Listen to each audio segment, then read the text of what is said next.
You mentioned you got married at college, right? I was after my sophomore year. Okay, but you met my mom in high school. Yeah. Okay. Yeah. And you guys kind of went out just a bit in high school, and then later. Hardly at all. As a matter of fact, the first time we ever went out was on prom night. Okay. The senior prom night. Okay. But because she was on the student councils all the years, she was also a class officer. We had a lot of time together. I mean, she was part of the gang that I hung out with. Okay. And there were a lot of people that were part of that group of achievers in school. They worked hard for their grades. They involved themselves in the social activities, and they were people I knew all through high school. Okay. And you stayed in touch, even though she stayed in Arizona, and you went to California. Yeah, there was a plan then. There was a plan to get married, and she was going to go to school in Arizona because she couldn't get. There was no other place to be, and we didn't know where that was going to work. Her plan was to get into Occidental, and to get there, she had to get really good grades at U of A, and she did. Okay. So that got her into Occidental, which was right next to Caltech. Okay. So we could live in the trailer. Right. So you're married in the trailer. And what was Caltech like for you? It was a dose of really cold water, really, really different and really, really hard. And socially didn't help. I mean, literally there was a bunch of people like me there. And what do you mean, like you there? well, there were no women, there was no real serious social. There were people who were I may have mentioned it in the last one, there was a mathematician that didn't come out of his closet in his room for the first semester. And he was like 14. He stayed in his closet. He got into Caltech at 14, he stayed in his closet the whole year. And he checked out of the first year's math. He was in second or third year's math. So he might have run into a couple of guys like that at MIT. Because he wasn't social. Not at all. He was afraid of everything. Yeah. And there were a lot of guys like that there. And there was a mix between that spectrum, and then other people who probably didn't belong there that were a bad choice. That were a fish out of water at that thing. A lot of people like that switched over to humanities and became history majors. At Caltech? Yeah, economics and history, not a lot.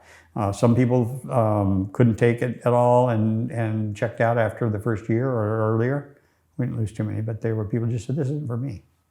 And you had a tough first year. Oh yeah, I didn't know the demands on scholastic activity and were just huge. You know what they were like at MIT. They were the same, but I was not used to it. Right. I didn't have any AP classes, didn't have any preparation for that coming from the Boondocks. You were whizzing through high school. Yeah, because it's high school, I never actually did any homework out of school.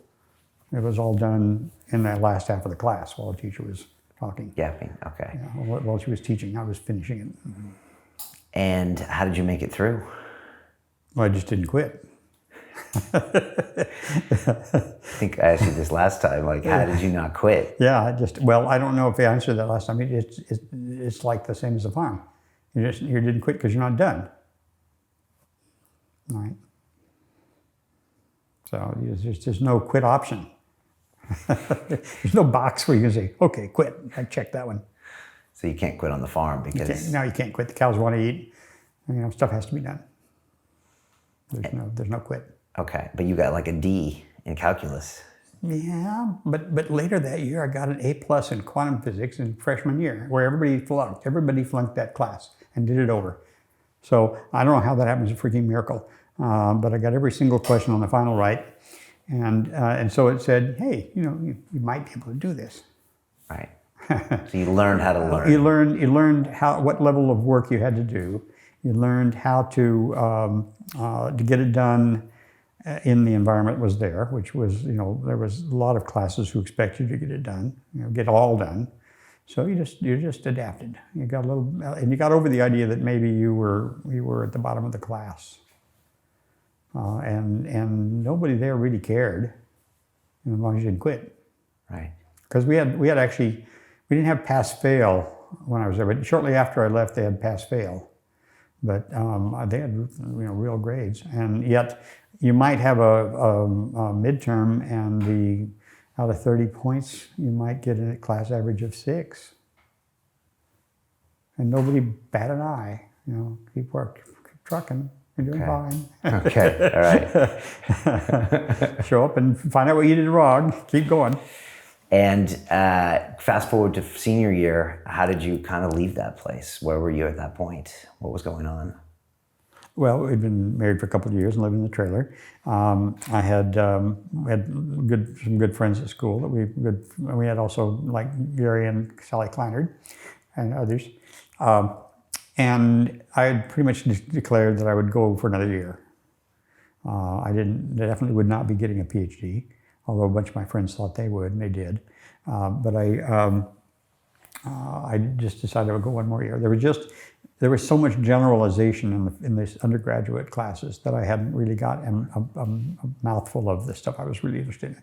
Okay, which was the electrical engineering. Which was electronics and things like that. Okay. So I needed some more coursework, and it was almost guaranteed admission. In fact, it was guaranteed admission for the master's degree. It was only one more year, and then I ended up getting a scholarship to pay for it. Although if I didn't get that, I probably still would have gone, because Dad probably would have paid for it. And I probably could have paid for it out of the summer earnings. So I think I may have paid for a bunch of that stuff anyway, just out of the work we did in the summers. Did you work summers back at the farm every year? Yeah, every year. Every year. Yeah. Wow, that must have been quite a contrast. Yeah, I go out and eat dirt and sweat in the heat. But I went to Portland to Tektronix and spent a summer there with the guy who was trying to recruit me. He was the vice president of engineering of Tektronix, and he was a Caltech graduate.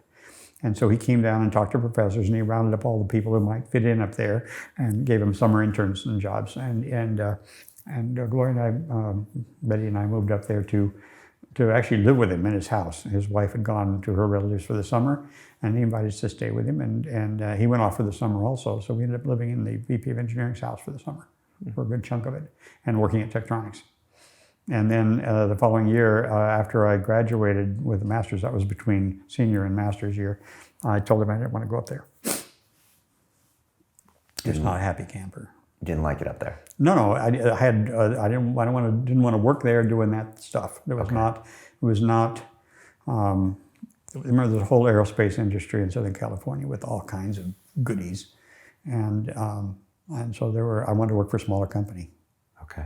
And you got an offer at a smaller company in Newport Beach, and that's... Yeah, I got a couple of offers. Everywhere I interviewed, I got an offer.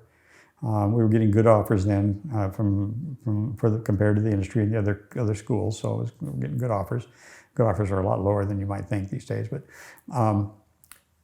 so I chose the one in Newport Beach because they did a really good job of recruiting. Really good job of making me feel like I could be somebody important there really soon. And they paid top dollar. And they had stock day one. Nice. Good choice. That's pretty good. I was there 5 years. Okay. And now it's starting a family too? No, not yet. Okay. Came a few years later. Yeah, so worked there for a while. Actually, you can do the math. I graduated in 66 and Eric was born in 69. Okay. So we bought our first house in between. We moved our trailer down to Newport Beach, and we had an interview there. It was a strange thing. The little old lady and little old man that ran the trailer park wanted to know all about us, and they especially wanted to find some way to verify that we weren't Jewish. Because our names sounded Jewish, and they thought we were, and they didn't really want to do that, and they weren't really allowed to do anything about it, but they didn't want it to happen. So we managed to convince them that we weren't, and also we were probably the youngest people there, so they didn't want to have any rowdy kids with parties and stuff going on. So they didn't really want to give us a spot, and we didn't have any other spots. That was the spot, because there were not very many open spots, and so we talked them into letting us move our trailer into that spot for a year. Okay. And during which time we got acquainted with the area and decided that things were going good at work, and that we would buy a house. Crazy, I mean, people don't do that today. But then a house was a reasonable thing to think about. Okay. 1 year out of school, move out from the trailer.